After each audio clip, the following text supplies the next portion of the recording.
ए करेला वाली काहेगा काका रखे सो लौकी रखे हाँ, कुंदरू रखे हाँ और करेला घलो रखे हाँ गा। और तोर शादी होगी? का बोले? और मतलब करेला कितना रुपए किलो है? 20 रुपया किलो है। हाय का चीज है, का सामान ठीक है। का बोले रे? मैं बोलता हूँ करेला बहुत बढ़िया है। ऐसे बोलना। फिर मोटे पैसा नहीं है, उधारी में देवे का करेला? उधारी में नहीं देगा, नकदी में लेवे तो ले ले, नहीं तो मैं हाथ जात हूँ।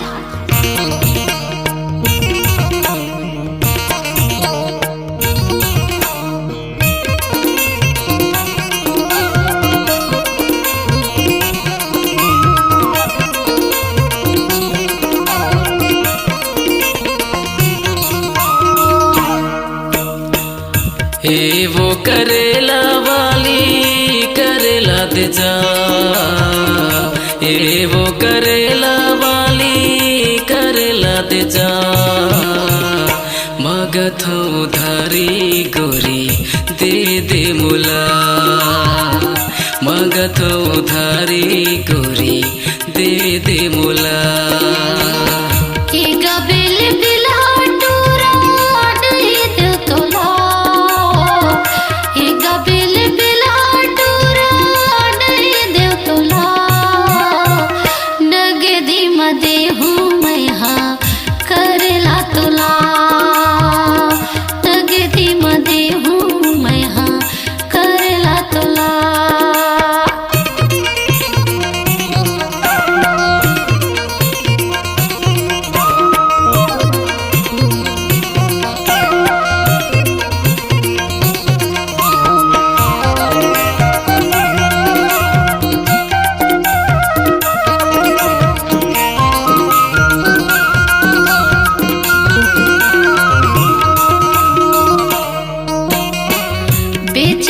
बेचते आयो मैं तोर गाँव रे, नाम पता तोर जानो नहीं, मैं कैसे देवो सामान रे।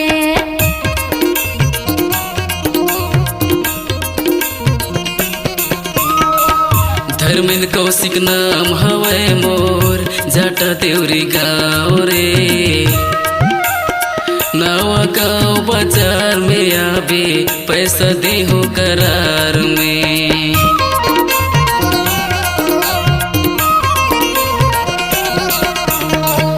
बेचते बेचते आयो मैं तोर गाँव रे, नाम पता तोर जानो नहीं, मैं कैसे देवो सामान रे। सुन मोड़ाया थस तैहा पोता बाजार, सुन मोड़ाया थस तैहा पोता बाजार, ओही मेरे देहू पैसा दे दे मुला, तगदी म देहू मैं हाँ करेला तुला।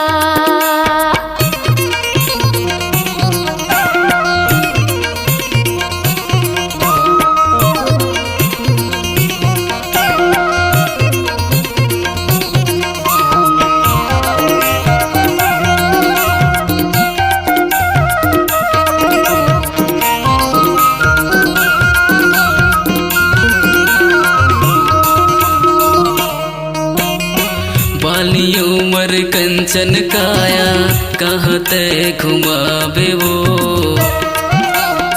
बड़े धुले आए थक के रानी तिरम मोर जुड़ा ले वो।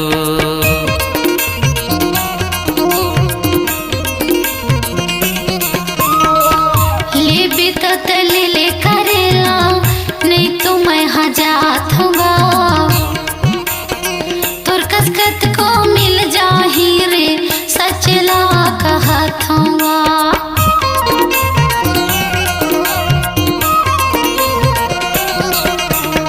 पाली उमर कंचन काया कहाँ तय घुमावे वो,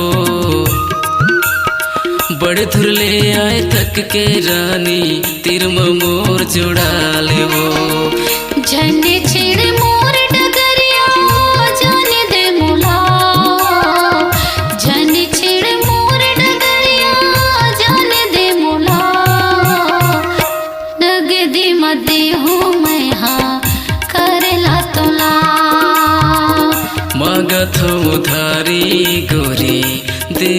मोला।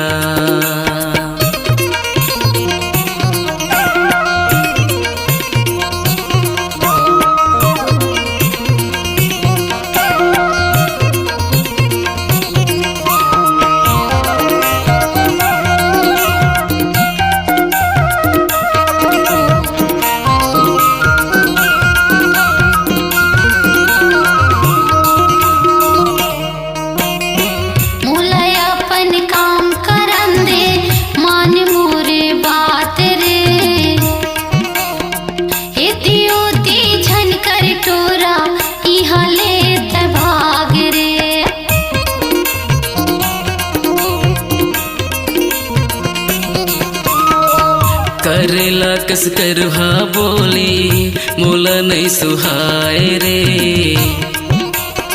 गुरुतुर माया के गोठ गोठियाना जिन मन ला भाई रे।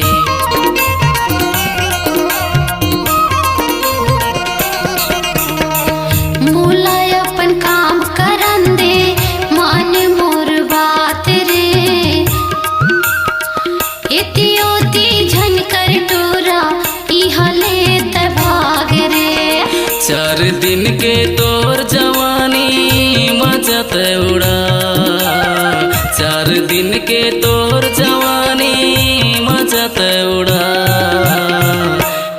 ते नहीं देवे हो? नहीं देवागा ऐसे हाँ।